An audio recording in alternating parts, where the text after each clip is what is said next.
Mr. Vice Chairman, sir, I would like to speak on this bill in the interest of the rapid economic growth in the country.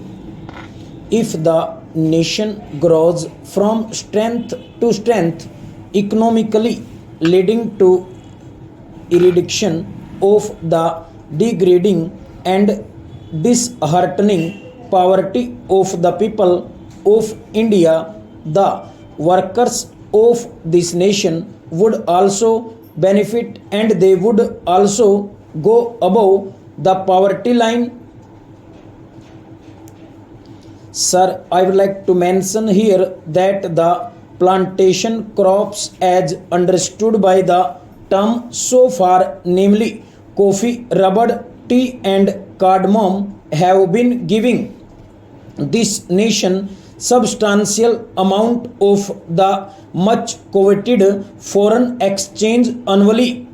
It must be noted that coffee exports alone have given our country during the last 5 years over rupees 1000 crores in foreign exchange by way of export earnings and export duties. I must also bring to the attention of this house that the famed tea industry in India today has become a sick industry affecting lakhs of workers and the tea planters. Sir, we ought to know that in the agricultural sector, the plantation labor is the best organized one and is getting nearly the same treatment, facilities, and amenities like the industrial labor.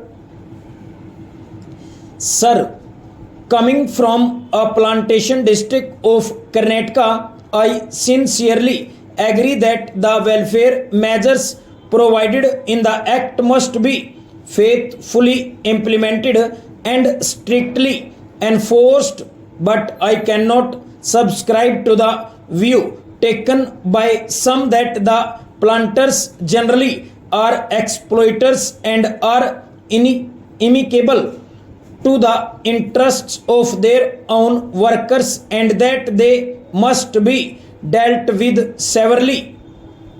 Sir, most of the planters of today are educated and they know that contented labor is conducive to productivity and peace in the estates and therefore would like to provide all the welfare measures and amenities to the workers.